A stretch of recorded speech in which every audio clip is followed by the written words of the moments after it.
കുറച്ചുനാൾ മുൻപ് കുംഭമേളയുമായി ബന്ധപ്പെട്ട് വലിയൊരു പരാമർശമുണ്ടായി. അത് ഏഷ്യാനെറ്റിലെ സിന്ധു കുമാറിന്റെ ഭാഗത്തു നിന്നാണ്.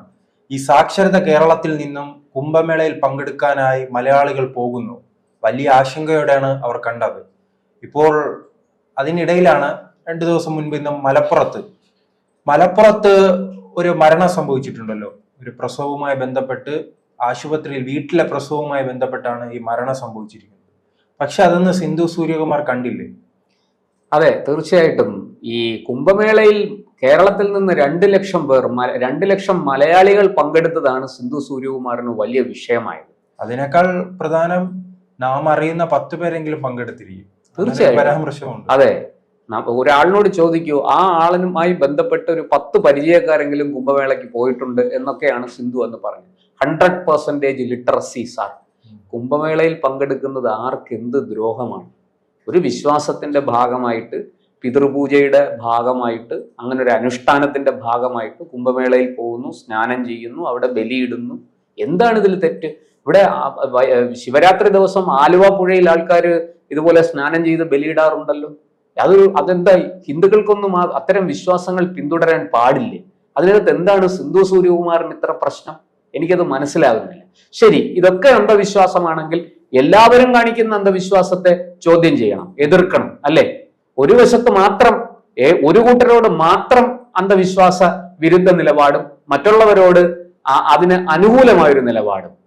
ഒരു കാര്യം ശരിയാണ്, ഹിന്ദുക്കളെ എന്തും പറയാം. കഴുത്തിന് മേളിൽ തല കാണും, കൈക്കോ കാലിനോ ഒന്നും അംഗഭംഗം ഒന്നും വരില്ല, ആരും ഒരു പ്രതികരണവും നടത്തില്ല. ഏറി വന്നാൽ സോഷ്യൽ മീഡിയയിൽ 4 തെറി പറഞ്ഞെന്നിരിക്കും. പക്ഷെ അങ്ങനെയല്ല മറ്റു ചിലരെ വിമർശിച്ചല്ല. ഈ നവോത്ഥാനമായാലും അതോടൊപ്പം തന്നെ ഈ പുരോഗമനവാദമായാലും സെക്കുലറിസമായാലും മതേതരത്വമായാലും എല്ലാം ഹിന്ദുക്കൾ മാത്രം പിന്തുടരുക. അതെ, ഹിന്ദുക്കൾക്കാണ് ഇതെല്ലാം പറഞ്ഞിരിക്കുന്നത്. മറ്റുള്ളവർക്ക് ഇതൊന്നുമില്ല. അവർക്ക് ചില പ്രത്യേക റിസർവേഷനുകൾ ഉണ്ട്, അവർക്ക് എന്തുമാകാം.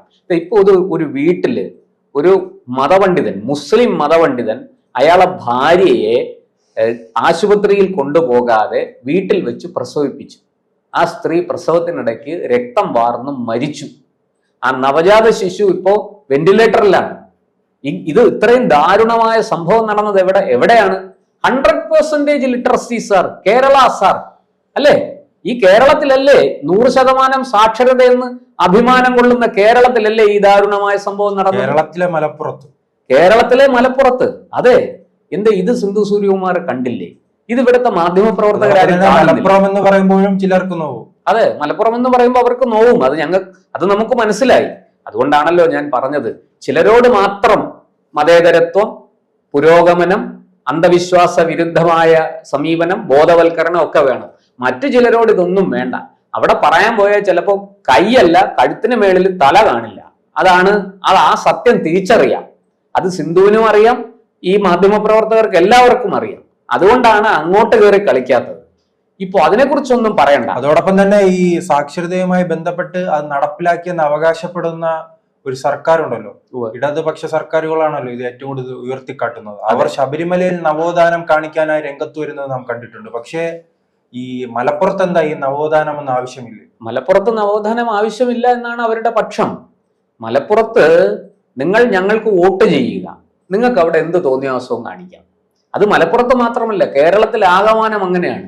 ഞാൻ ചോദിക്കട്ടെ, ഈ ശബരിമലയിൽ സ്ത്രീകളെ കയറ്റിയവർ സുന്നി പള്ളിയിൽ പെണ്ണുങ്ങളെ കയറ്റി നിസ്കരിക്കാൻ സമരം ചെയ്യുമോ? അതിന് വനിതാ മതിൽ കെട്ടുമോ? അതിനുള്ള ധൈര്യവും തന്റേടവും ഇവർക്കുണ്ടോ? അങ്ങനെ വേണമെന്ന് പറയാൻ ഇവിടുത്തെ മാധ്യമപ്രവർത്തകർ ആരെങ്കിലും തയ്യാറാകുമോ? നല്ല കഥ, കൊള്ളാം. ഈ പറയുന്ന ശബരിമലയിലാകാം, എന്തും പറയാം. ശബരിമല അയ്യപ്പനെ എന്ത് വൃത്തികേടും പറയാം. നമുക്കറിയാം, അന്ന് MLA ആയിരുന്ന ഒരാൾ പറഞ്ഞത്, അല്ലെ? അന്ന് തൃപ്പൂണിത്തറ MLA ആയിരുന്ന സ്വരാജ് എന്താ പറഞ്ഞ നിയമസഭയിൽ? അയ്യപ്പന്റെ കന്യകാത്വം നഷ്ടപ്പെട്ടു എന്നാ പറഞ്ഞ, അല്ലെ? അപ്പോ ഹിന്ദുക്കളെ എന്ത് വൃത്തികേടും പറയാം, അവരുടെ നേരെ എന്തും. അല്ല, അത് പറയുമ്പോഴും ഈ കന്യാത്വം പരിശോധിച്ച് തൃപ്പൂണിത്തറയിൽ പോയപ്പോൾ അദ്ദേഹത്തെ ജനങ്ങൾ തോപ്പിച്ചു. അതെ, അങ്ങനെ ഒരു ഗുണമുണ്ടായി. അവിടുത്തെ തൃപ്പൂണിത്തറക്കാർക്ക്, അയ്യപ്പ ഭക്തരായ ധാരാളം പേര് അവിടെ ഉണ്ടെന്ന് നമുക്ക് മനസ്സിലായി. കാരണം അടുത്ത തെരഞ്ഞെടുപ്പിൽ അയ്യപ്പന്റെ കന്യകാത്വം അന്വേഷിക്കാൻ പോയ സ്വരാജ് ഇപ്പൊ വീട്ടിലിരിക്കുന്നുണ്ട്. നിയമസഭയിൽ ഇരിക്കാൻ അദ്ദേഹത്തിന് അവർ അനുവദിച്ചില്ല. അങ്ങനെ ഒരു ഗുണമുണ്ടായി. കുറെ നാള് കേസും വഴക്കും ഒക്കെ ആയിട്ട് നടന്നു, എന്നെ കള്ള വോട്ട് ചെയ്ത് തോപ്പിച്ചതാണ് എന്നൊക്കെ പറഞ്ഞു. കോടതിയൊക്കെ അത് വലിച്ചു ദൂരെ കളഞ്ഞു ആ സാധനം.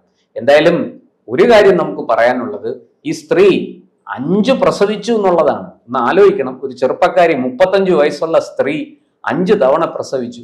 ഈ ജനസംഖ്യാ നിയന്ത്രണത്തെ കുറിച്ചൊന്നും സിന്ധു സൂര്യകുമാറിന് ഇവരോട് ബോധവൽക്കരണം ഒന്നും നടത്തണ്ടേ? ഇത് കേരളത്തിലല്ലേ? അതോ ഇവരെ ബോധവൽക്കരിക്കേണ്ടെന്നാണോ?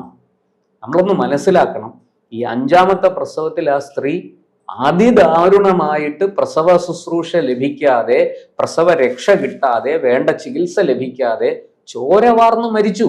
എന്നിട്ട് ആ ബോഡിയെ ആംബുലൻസിൽ കയറ്റി ആ ഭർത്താവ്, മതപണ്ഡിതനായ ഭർത്താവ്, നേരെ ഭാര്യയുടെ വീട്ടിലെത്തുകയാണ്.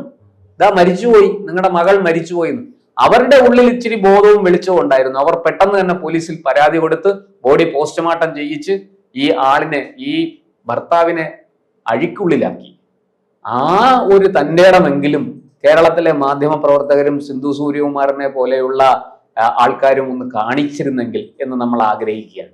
അല്ലാതെ കുംഭമേളയ്ക്കും ശബരിമല അയ്യപ്പനും ഒക്കെ മാത്രം അത്തരം അല്ലെ, ഇത് മാധ്യമങ്ങൾ ഇത്രയും വലിയൊരു വിഷയം ഉണ്ടായിട്ട് വലിയ ചർച്ചയൊന്നും ആക്കിയിട്ടില്ല. എങ്ങനെ ചർച്ച ചെയ്യും? അവർക്ക് പേടിയുണ്ട്, കൈ പോകും, അല്ലെങ്കിൽ കഴുത്തിന് മേളിൽ തല ഉണ്ടാവില്ല. ഇതൊക്കെ ഇവിടുത്തെ മാധ്യമ പ്രവർത്തകർക്ക് നന്നായിട്ട് അറിയാം.